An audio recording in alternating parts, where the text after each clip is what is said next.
Hi chess kids, this is Mr. Konishek again. This is from our Friday online chess kid tournament, Friday the April 10th. And this game was between PastWildPenny and TinyOrganicPlum. So let's go ahead and take a look at this game here. In this game, TinyOrganicPlum had an advantage in the beginning, early on, and then made some mistakes, and White was able to checkmate him. So let's go ahead and take a look at this game. Lots to learn for both players. So both players get their pawns out to the middle and developing pieces. So it looks so far so good. Okay. Before I move here, what I like about here is we got some pawns in the middle, and then we've got minor pieces, all of them aimed at the center, right? Aimed through the center. So far it looks pretty good.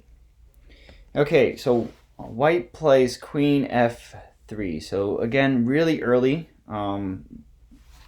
Really hard to aim at this F3 square, right? I'm sorry, F7 square. Because the knight is in the way already, and we want to see if we can develop another piece besides the queen, right? Pretty early, and it's kind of a bad habit to bring the queen out so early in the game before the knights and before the bishop are developed. So let's take a look. A better move, if you can look, might have been just getting a knight out. Bringing the knight out would have been a good idea, or knight onto the other side. Okay, so bringing the queen out kind of early to make. Black moves to d6.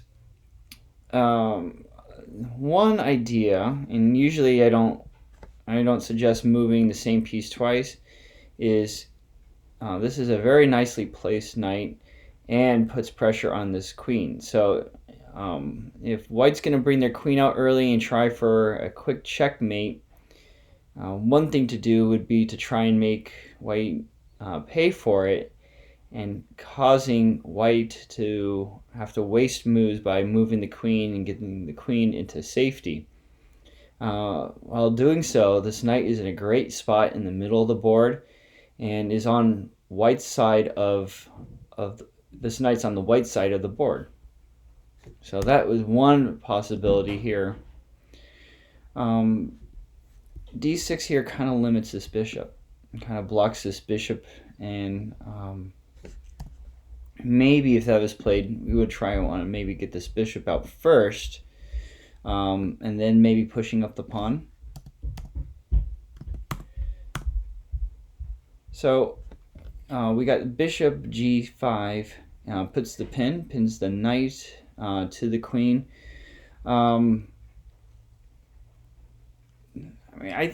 think it's an okay move. It develops the bishop. It could easily be defended against, and but for Black, this is kind of a hard move to make already. Moving the piece out here, especially for players just learning. Okay, kind of a questionable move for Black here. So there's not any point to it because you're not pinning the queen to anything. The queen can easily escape, and this can actually be somewhat of a mistake.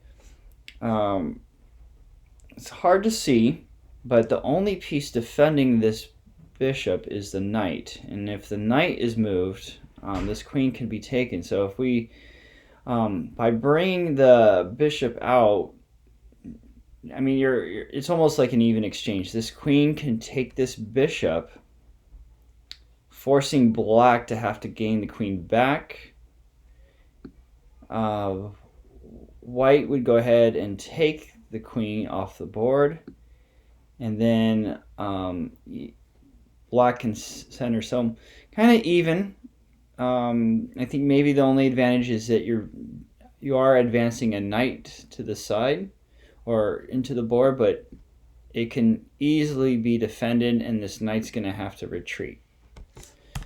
So backing up a little bit here, white goes ahead and defend or retreats the knight, or the queen, moves the queen. But either side's both sides are looking okay. I would say maybe a slight advantage for black, just because we have pieces developed onto white's side. It's about even, I would say, just looking from my unexpert opinion. Looking ahead here, advancing the pawn to d5.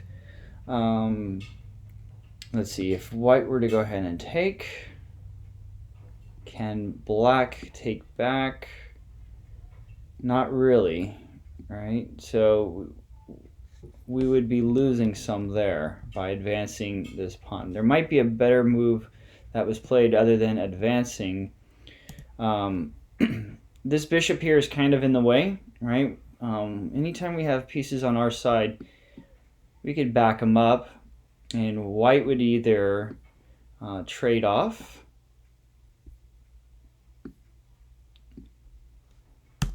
or be forced to move the bishop back. Usually white would just trade off here, and then black actually has an open file for this queen, is able to castle queenside. So those are a couple ideas there. In this game, back to our game, we have white pinning the knight to the king. Interesting idea. Might have been better, just like I said earlier, just to take the pawn off the board. Okay, so black takes the pawn, and white takes the knight off the board.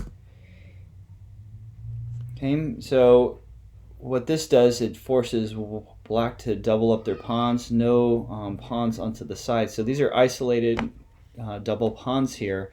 Not the greatest. You would like for your pawns to be in a chain so they can support each other.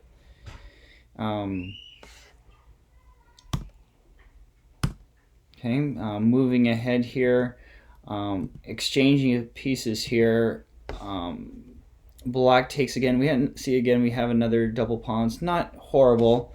It might have been better to take with the queen. I usually like to keep this pawn structure here on the king side. Kind of builds a wall for our king when we do castle, and then getting this queen here and taking control of this F file might have been a better idea. But back to our game, this pawn here is undefended. Okay, and then here we have a blunder here, bringing the bishop out to c4. So this bishop is not defended, and it does put the king into check, right? But this queen can easily just take this bishop off the board, so that's a hanging piece there. Okay, white misses this one, right? So this is just comes with experience, practicing your tactics, maybe slowing down, and both players are going to see better moves as they play more. So white pushes here and causes him to move back. Another idea, let's see. Instead of retreating back, the computer is giving me an option of playing back and defending this bishop, because again we've had two bishops undefended. So backing up a few moves, pawn was taken off the board. Now this bishop is undefended. This bishop was brought back. So if we were to go back a couple moves, instead of bringing the bishop out, bringing the queen out to D7 would defend this bishop and not having to retreat back. So instead of having to retreat the queen back, or the bishop back, bringing the queen up to defend this bishop could have been a good idea. Opening up this back rank for the rook. Okay, so moving ahead here, this bishop is left hanging. Okay, and now black is just chasing the queen and forcing to have to play back. So we can see here what happens for black is didn't get a chance to get castled, which could be dangerous here. All right, so these rooks are not connected. So when we don't get castled, these rooks are isolated and not able to work as a team. So if black were to have a chance to get castled, these rooks would be connected here and able to defend each other. Great move, taking the rook off. And now it's only a matter of time before white... oh, we had a trade of queens there. Before white actually ends up finishing off black for a checkmate. And there we go.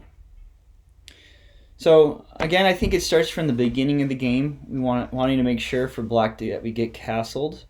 Both players are certainly improving since the beginning of the year. Both players are learning to use both pieces together and have your pieces work together as a team, so are coordinated together. So keep practicing, keep improving, and have fun with it.